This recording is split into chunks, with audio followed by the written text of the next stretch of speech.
We're getting close to me going, I'm going to buy strength in silver. This is very good, very encouraging. As long as oil is firm, doesn't have to be strong, just as long as it's above unchanged, then being long gold is the right thing. And as long as copper is up, then being long silver is the righter thing because there is physical demand out there in silver. And Bob Coleman alerted us last week to the EFP tightening. So China's back buying gold, which means, my opinion, India is back buying silver. Gold and silver posted significant gains in early U.S. trading on Monday, driven by safe haven demand following significant fundamental developments over the weekend. February gold rose 19.40 to $2,679, while March silver surged 0.872 to $32.46, marking a 4-week high. Silver's strong performance has garnered attention, with Vince Lanci highlighting a critical resistance level at $31.87, identified by Michael Oliver earlier this year. Lanci noted that silver surpassing this threshold could signal a bullish trend. Monday's rally propelled silver well above the $31.50 level and past the 50-day exponential moving average, indicating renewed momentum. Analysts also point to the $30 level as a robust support zone, bolstered by a recently formed double bottom pattern and an ongoing uptrend, suggesting potential for further price increases. The World Gold Council's latest report highlights shifting dynamics in the Chinese gold market, with stable yet weaker jewelry demand offset by rising investment interest. China's central bank re-entered the gold market after a 6-month hiatus, purchasing 5 tons of gold last month, bringing its official reserves to 2,269.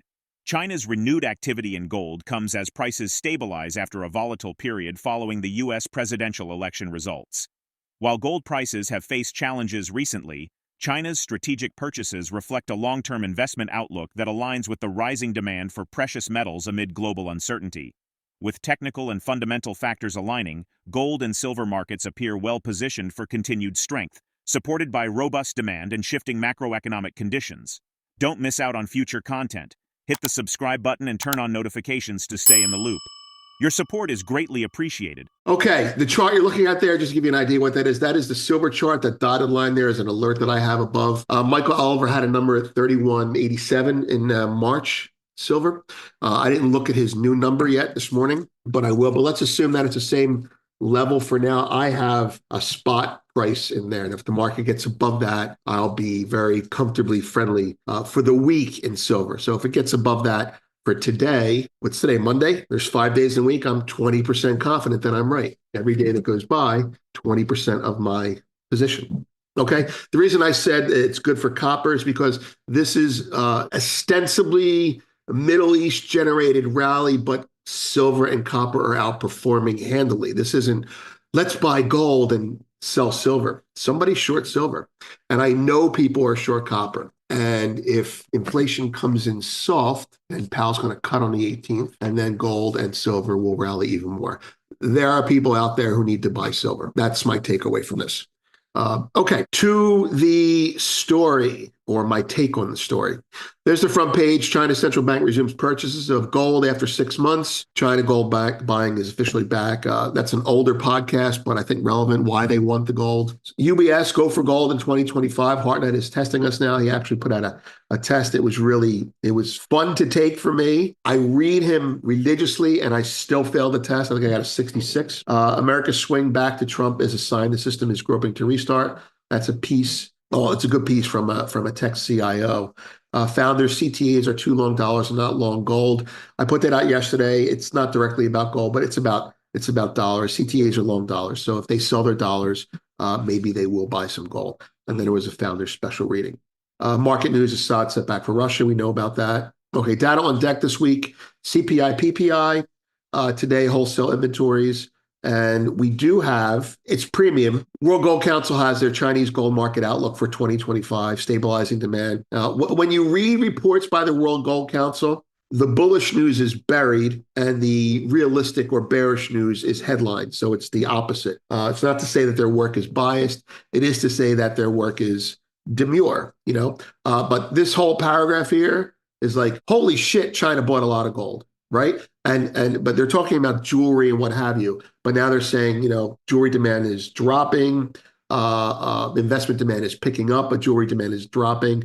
And that's how the report basically goes. The interesting part of the report, which I do think is very helpful, is they go through the different segments of demand in China and what the drivers are. Right, there's a couple of nice graphics there on that, and that's basically it. It's not about central bank demand. It's about jewelry and investment demand at the local retail level. And they basically say that it's going to be weaker and stable for jewelry. That's what they focus on, but it's also stronger and up in investment.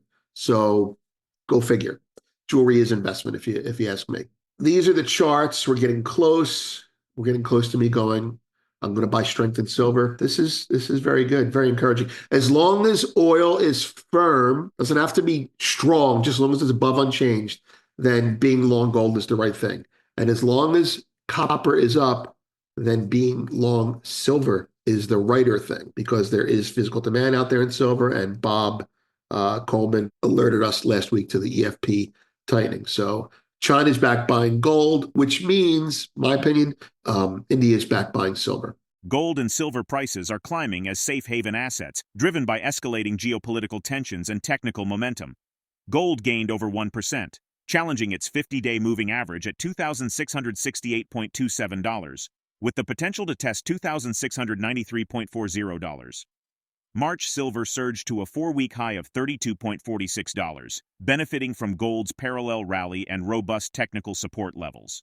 The recent collapse of Syrian President Bashar al-Assad's regime has added fresh uncertainty to the global landscape, fueling demand for precious metals. The fall of Damascus to rebel forces ended over 50 years of Assad family rule and disrupted regional stability. Assad's exile in Russia signals a significant geopolitical shift, particularly for Syria's allies.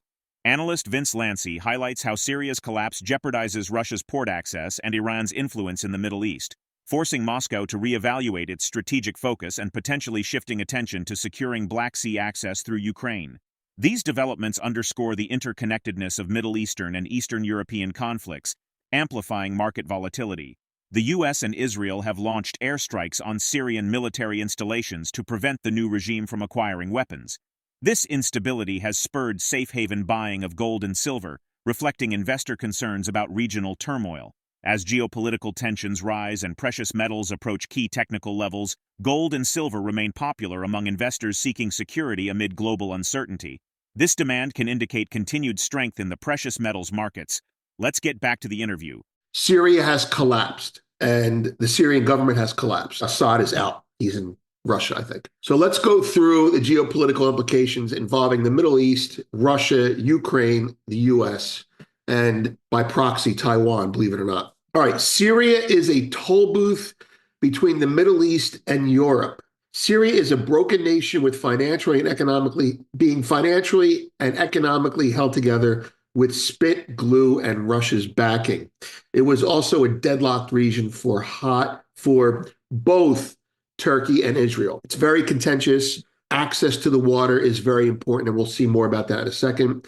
And I think it's been a problem for Erdogan and his relationship with Russia, Syria in general. Iran's influence extends to Hamas, we all know, Hezbollah, and the Houthi in a crescent shape. This is called the Shia crescent, or the Iranian crescent. Basically, this area in red here, it's kind of artistic, but your Shia concentrations are in that area. So you have Hamas over here, right, to the left. You have Hezbollah to the north in Lebanon, and you have the Houthi to the south in Yemen and thereabouts. So Syria is one of those important legs, one of those important spokes in the crescent, for lack of a better word, for Iranian influence.